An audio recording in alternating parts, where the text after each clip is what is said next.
नमस्कार दोस्तों, मैं अवनीश विश्वकर्मा आपका स्वागत करता हूं अवनीश साइंस वाला में। और आज हम देखने वाले हैं लेट और लेटस के बारे में। सबसे पहले हम क्या बात करेंगे, लेट के बारे में हम बात करेंगे, फिर बाद में आपको लेटस के बारे में बताएंगे। कॉपी और पेन को लेकर के बैठ जाइए और एक तरफ से उतारते चलिए। सबसे पहले हम लेट के बारे में बात करेंगे। लेट के बारे में अगर आपको जानना है तो सबसे पहले आपको इसके बारे में थोड़ा सा समझना होगा। जैसे अगर हम एक उदाहरण दें, मुझे घर जाने दो, मुझे घर जाने दो। अगर इस प्रकार का सेंटेंसेस आपको दे दिया जा रहा है, मुझे घर जाने दो, तो आप समझ जाइएगा कि हमको लेट का प्रयोग करना है। यानी लास्ट में आपको ये वर्ड जरूर दिखाई देगा। और अगर इसी को हम लिख दें कि आओ घर चले, यहां पर क्या लिखेंगे, आओ घर चले, आओ घर चले, तो ये आपका सेंटेंस हो जाएगा लेटस वाला। यानी ये तो आपका लेट के लिए प्रयोग होगा और ये आपका लेट अस के लिए प्रयोग होगा। तो यहाँ पर आपको दो बातों को विशेष ध्यान रखना है। लास्ट में अगर आपको आओ से स्टार्ट, शुरुआत में आओ से स्टार्ट हुआ तो लेटस का प्रयोग करना है।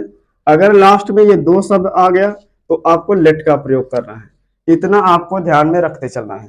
तो ये आपका लेट के लिए था और ये आपका लेटस के लिए था। ट्रांसलेट करने के नियम क्या है, सबसे पहले आपको क्या लिखना है, यहाँ पे आपको हिंट्स दे दे रहे हैं। यानी हिंट्स अगर आप समझ जा रहे हैं तो आप ट्रांसलेट कर ले जाएंगे लेट और लेटस वाले वाक्यों को। जैसे हम सबसे पहले क्या लिखेंगे, लेट और लेटस लिखेंगे। सबसे पहले क्या लिखेंगे, लेट और लेट्स लिखेंगे। फिर आगे आपका कोई ना कोई यहाँ पर ऑब्जेक्ट लिखा रहेगा। क्या लिखा रहेगा, ऑब्जेक्ट लिखा रहेगा। और ऑब्जेक्ट का ऑब्जेक्टिव केस ही प्रयोग करना है, तो यहाँ पर आपको क्या हो जाएगा, ऑब्जेक्ट हो जाएगा। और ऑब्जेक्ट के बाद आपको क्रिया लिखना होगा। क्या लिखना होगा, क्रिया, यानी मेन वर्ब। सेंटेंस में जो भी कार्य होगा उसके बारे में हमको लिखना होगा। सबसे पहले लेट और लेटस लिखेंगे, लेट या लेटस लिखेंगे। फिर बाद में आपको ऑब्जेक्ट लिखना है। फिर मेन वर्ब का फर्स्ट फॉर्म लिखना है और किसी भी फॉर्म का प्रयोग नहीं करना होता है, इसको भी याद रखना। फिर आगे आपको कंप्लीट सेंटेंस पीछे से उतारना है, यानी बैक साइड से। जितनी भी अंग्रेजी आपकी बच रही है, यानी कंप्लीट सेंटेंस आपको उतार देना है।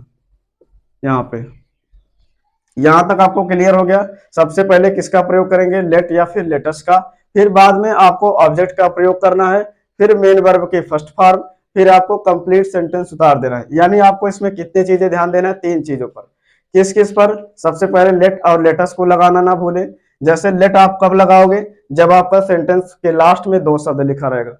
और लेटस कब लगाओगे, जब सेंटेंस के शुरुआत में आओ लगा रहेगा। आओ या फिर चलो, दोनों वर्ड आपके मिल सकते हैं। चाहे यहाँ पे बोला जाए चलो घर चले या फिर आओ घर चले, दोनों चीजें एक ही बात बता रही है। चाहे आओ बोलो चाहे आप चलो बोलो।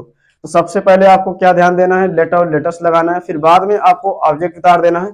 ऑब्जेक्ट के जस्ट बाद आपको मेन वर्ब का फर्स्ट फॉर्म अवश्य लगाना होगा।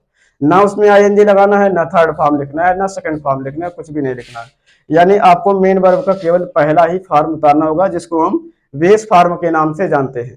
फिर आगे आपको कंप्लीट सेंटेंस उतार देना है। जैसे हम फर्स्ट क्वेश्चन की बात करते हैं, मुझे घर जाने दो।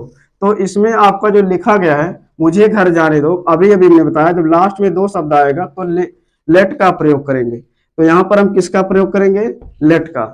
लेट के जस्ट बाद आपको क्या लिखना है, ऑब्जेक्ट लिखना है। ऑब्जेक्ट इसमें कौन है, मुझे।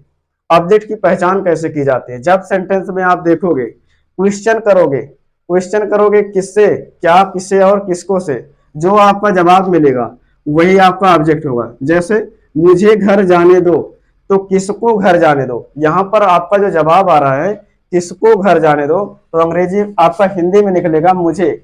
मुझे की अंग्रेजी क्या होगी, मी। तो यहाँ पर क्या हो जाएगा, मी।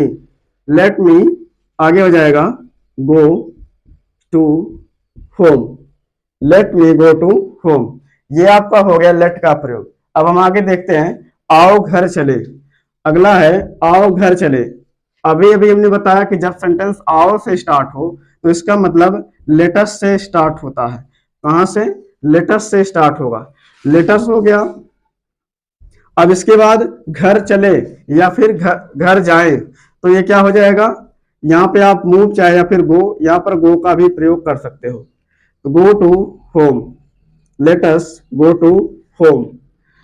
इसी प्रकार आपका बोला जा सकता है आओ गाना गाएं। तो ये क्या हो जाएगा, let us sing a song, आओ गाना गाएं का क्या हो जाएगा, let us sing a song, let us sing a song.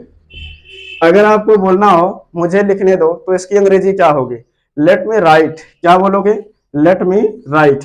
अगर आपको बोलना हो मुझे पढ़ने दो तो लेट मी रीड, और अगर आपको बोलना हो मुझे सोने दो तो लेट मी स्लीप। आपको ना आईएनजी, ना सेकंड, ना फिर थर्ड, कोई भी फॉर्म नहीं लगाना है, केवल मेन वर्ब का बेस फॉर्म लगाना है, फर्स्ट फॉर्म लगाना है, और किसी भी फॉर्म का प्रयोग नहीं करना, वरना सेंटेंस आपका गलत हो जाएगा।